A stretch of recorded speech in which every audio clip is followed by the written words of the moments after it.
Pemirsa, kita lanjutkan diskusi mengusut sidak Priyo. Ini.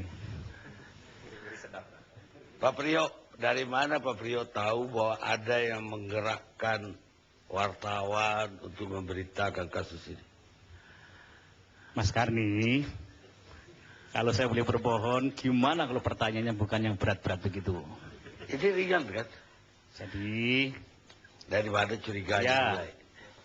itu bisa dirasakan, bisa dibau, bisa dipasukkan hati, bisa dilihat, kasat mata maupun kasat batin dan seterusnya, tetapi ya sudah tentu biarlah itu menjadi bagian tak terpisahkan dari resiko yang harus saya tanggung. Cuman kalau boleh saya memberi pesan kepada Mas Karni dan kepada kita semua, hendaknya tetap kita pegang tata etika, martabat dalam berpolitik apapun. Selama ini saya diajarin oleh leluhur saya, oleh bapak ibu saya, untuk berpolitik secara santun, jangan rabiah, kemudian sering menghina, menyepelekan orang lain, apalagi kemudian memfitnah. Karena kata orang tua saya itu bisa datang pada hukum karma. Jadi nak, jangan begitu nak, katanya begitu. Dan itu selalu saya ugemin dari ibunda saya mengenai masalah itu. Tetapi kalau ada orang, satu orang, dua orang, atau sekelompok yang mengatakan begitu, yang menjalankan itu, ya nggak apa-apa. Cuman kalau boleh dianjurkan, ini saatnya semua kita, kalau berkenan, ke depan harus kita tata sebuah perpolitikan yang lebih etis, lebih sehat, saling menghormati meskipun kita kadang-kadang ngeritik karena berbeda pandangan mengenai masalah ini. Baik, kembali ke soal rekaman tadi. Pak Pri mengatakan bahwa itu antara orang lain dan orang lain. Tapi orangnya Pak Pri juga kan di MKGR. Mas Karni, itu dalam definisi orang itu apa? Ya, artinya anggota kita. Apakah seperti anggota Jakarta Lawyers Club? Ya. Kalau misalnya Pak Ruhut Sitompul, orangnya Pak SBY, seperti itu maksudnya? Ya, kan susah. dalam jadi komando begini, kita maksudnya. Bahwa mereka kita kenal, ya nyatanya mereka aktif di Golkar, aktif di MKGR, satunya lagi di Gema. Yang Gema itu kebetulan organisasi berdiri sendiri yang di luar komando saya langsung. Yang di Gema, yang di generasi muda MKGR. Tapi nyatanya mereka memang saya kenal. Ya taruhlah. Pernah nggak membicarakan proyek ini lewat telepon dengan Zulkarnain? Saya pastikan tidak. Saya tidak tahu menau, tidak pernah mendapatkan laporan apapun mengenai masalah itu karena mereka tahu itu bukan bidang saya. Kecuali mereka membicarakan misalnya, mohon maaf, alat-alat pertahanan atau alutsista, ini kebetulan ada Komisi 1, Pak Yoris Lewai, tokoh di sana, itu masih masuk akal karena saya sering menaikkan sebuah maklumat yang besar sekali karena keputusan komisi maupun badan anggaran yang berkaitan dengan masalah itu. Tapi masalah Kementerian Agama, saya sama sekali tidak tahu, menduga atau dilaporin. Tidak, saya pastikan tidak. Karena wakil ketua DPR dilaporin atau sebagai ketua MKGR dilaporin. Mas Karni, tidak. Saya ulangin, tidak. Baik, sekarang kita pindah ke Wamenkumham, Denny Indrayana. Selamat malam, Bung Denny. Selamat malam. Bung Denny, saya udah interogasi Pak Priyo. Menurut dia sesuai prosedur. Dia kunjungan kekeluargaan, artinya silaturahmi lah kepada semua orang Golkar yang ada di situ. Dan pada jam besok. Gimana tanggapan Bung Denny? Terima kasih Pak Karni. Assalamualaikum warahmatullahi wabarakatuh. Waalaikumsalam. Saya tidak di lokasi pada saat itu, Bung Karni. Jadi saya menyampaikan apa yang dilaporkan saja oleh Kalapas Sukamiskin, Bapak Giri kepada saya. Jadi apa yang saya share, saya bagi kepada pemirsa pada malam hari ini adalah memang keterangan yang saya dengar, bukan yang saya lihat langsung ya. dan minta maaf kalau misalnya nanti ada beberapa detail yang mungkin agak berbeda dengan apa yang disampaikan Pak Priyo, karena saya sendiri memang tidak di sana.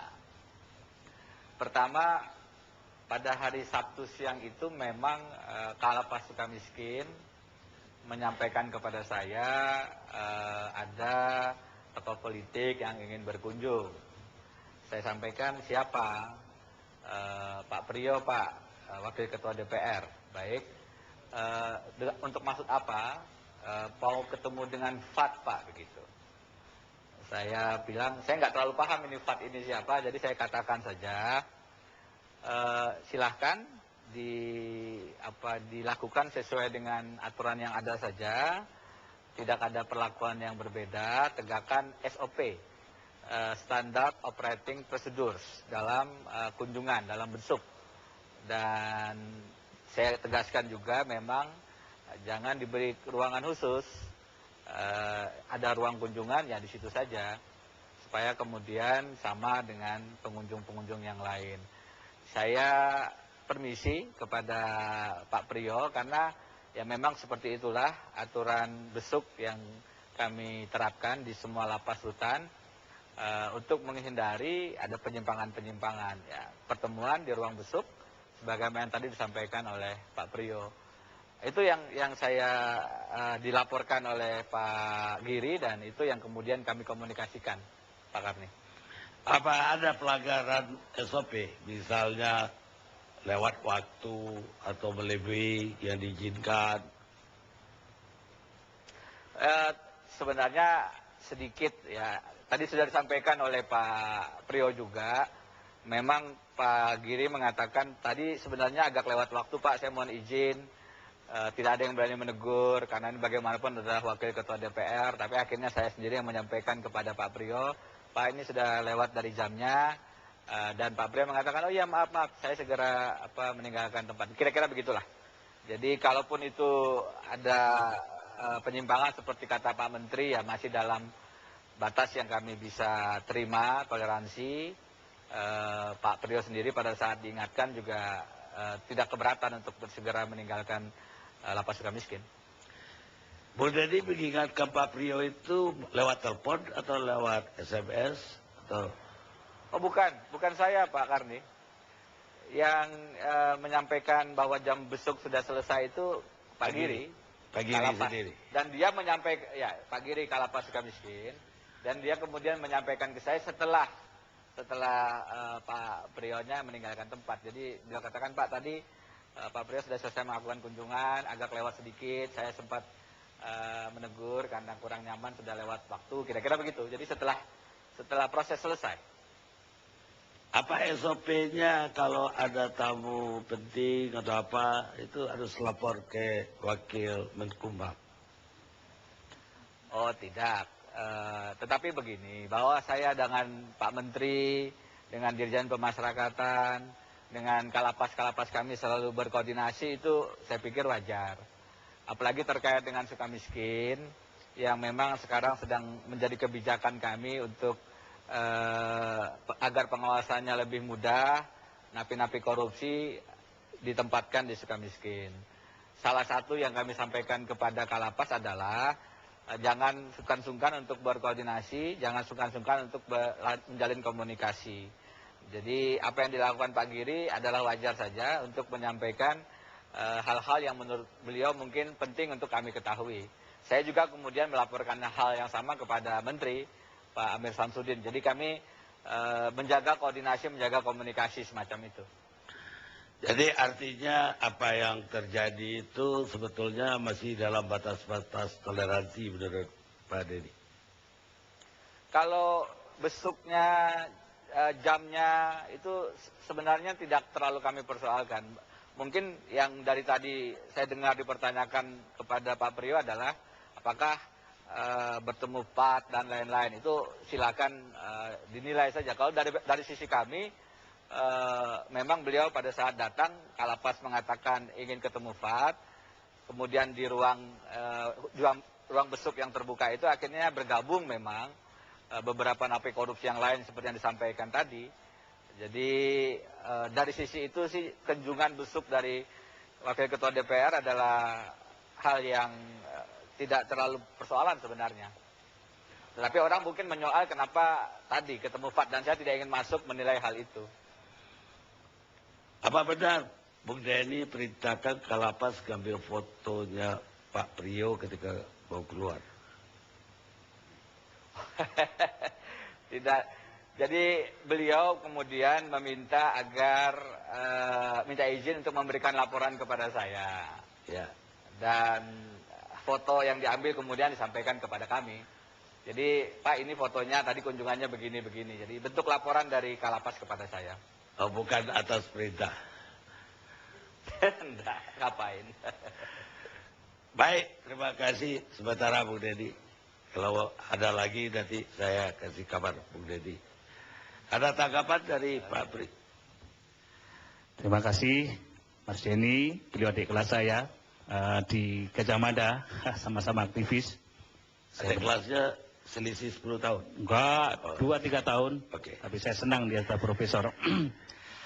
Saya kira, saya terima kasih Anda juga menyampaikan bahwa sesungguhnya kunjungan saya adalah kunjungan yang sah. Ya tidak, meskipun saya wakil ketua DPR, saya tidak minta diistimewakan apapun. Meskipun Mas Kardi, kalau saya memangku jabatan itu mestinya saya diperbolehkan juga mengadakan sidak subuh-subuh, ngedor-ngedor dan seterusnya, misalnya boleh saya. Maksudnya boleh seperti Denny juga? Saya nggak memberi contoh siapapun misalnya, siapa saja misalnya ya. Tetapi itu tidak kami lakukan karena saya tahu di situ saya sebagai warga biasa yang kebetulan wakil ketua DPR, saya tersentuh nilai kemanusiaan, Hari Pancasila, pidatonya Bu Mega saya dengar, kemudian saya tiba-tiba belok ke sana, saya telepon dan kunjung. Saya bersyukur alhamdulillah ada klarifikasi dari Menteri Hukum dan HAM, Pak Amir Samsudin, maupun dari Dr. Denny Indrayana, sahabat saya, Wakil Menteri, bahwa sesungguhnya tidak ada persoalan.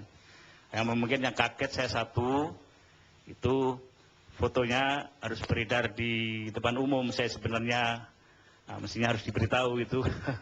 Itu agak bersifat privasi, tapi kenapa bisa beredar? Tapi nggak apa-apa, saya berfoto bersama dengan Pak Hari Sabarno, mantan Menteri Dalam Negeri, mantan Wakil Ketua DPR RI juga. Itu kemudian, foto yang ada di koran itu foto yang diambil udah menjelang pulang oleh Kalapas. Iya, saya memang minta mereka memfoto. Ya untuk dokumen nggak apa-apa saya bilang gitu. Tapi mestinya kalau diizinkan mestinya jangan disebarkan untuk publik karena ini adalah bersifat privasi. Bukan hanya bersifat privasi. Iya, undang-undang hak cipta. Saya sebenarnya agak keberatan kenapa itu diewer-ewer kemudian dipasang di foto di sana kemari. Pertanyaan saya, apakah saya boleh protes? Bukan protes lagi, ngadu ke polisi juga boleh. Ya jangan, Mas. Itu Denny Indrayana itu kawan saya apapun. Jadi ke depan mestinya jangan begitu, karena saya kemarin agak grogi juga loh fotonya kok. Ya tapi kenapa kok langsung Denny itu yang dituduh? Bisa saja bukan, saya nggak bisa aja Kalapas. Iya, atau siapapun juga yang ngambil foto saya, atau siapapun juga mestinya kalau ke situ saya diberitahu. Itu saya sebenarnya agak kurang nyaman sekali, tetapi karena ini sudah terlanjur kejadian, ya udahlah biarlah saya telan meskipun itu pahit. Ternyata fotonya beredar di mana-mana, tapi nggak apa-apa, kan sebelah kanan saya ada Pak Hari Sabarno, ada Pak Edi Widiono, ada Pak Agus Rin. Ada wartawan nggak ketika keluar itu? Oh, ketika wartawan, ini yang saya kaget. Saya sebenarnya silakan aja ada wartawan, tapi begitu saya keluar dari pintu tak sangka-sangka tiba-tiba jebret-jebret gitu. Ya, ada sekitar 5-6 orang. Saya tidak tahu, kemudian saya langsung diberondong. Loh, kalian tahu dari mana, saya katakan gitu. Dari mana katanya? Ya, senyum-senyum aja mereka. Senyum-senyum. Ya, akhirnya saya jawab. Kan saya biasanya wartawan teman-teman kita ya ramah, dan saya tepuk-tepuk. Silakan apa pertanyaan, dan seterusnya saya jawab dengan apa adanya. Tapi yang saya terperanjat adalah banyak dari pernyataan-pernyataan saya sedemikian rupa sehingga terpotong-potong menjadi semacam mozaik yang seolah-olah lulu ini kok hanya ketemu khusus dengan ini. Kok Pak Priyo seperti memaksa, Ya Robi, saya tidak pernah, saya tahu diri saya harus bersikap santun di sini. Meskipun saya punya kewenangan, saya tidak gunakan itu, karena saya tahu saat itu saya menggunakan jaket sampai pakai jin, dan seterusnya saya betul-betul ke sana. Dan betul-betul manusiawi, saya ketemu dengan Bang Samsul Arifin, abang saya, masa nggak boleh? Mantan Gubernur Sumatera Utara. Kemudian saya ketemu dengan tokoh-tokoh lain yang ini Hari Pancasila atas nama kemanusiaan. Mohon itu juga dimafhumin. Dalam konteks ini, tapi saya berterima kasih Menteri Hukum dan HAM, Wakil Menteri Hukum dan HAM, memberi klarifikasi dan pernyataan tegas kalau sebenarnya tidak mempermasalahkan itu. Saya berterima kasih. Meskipun khusus mengenai foto, saya tidak nyaman, saya sebenarnya keberatan, tapi karena ini sudah terlanjur terjadi, ya bagaimana? Maksud saya akan marah kepada siapa? Kepada Gusti Allah saya mengadu, iya sudah. Tapi kepada orang-orang bagaimana? Kan nggak ada tempat saya untuk marah untuk itu. Tidak nyaman.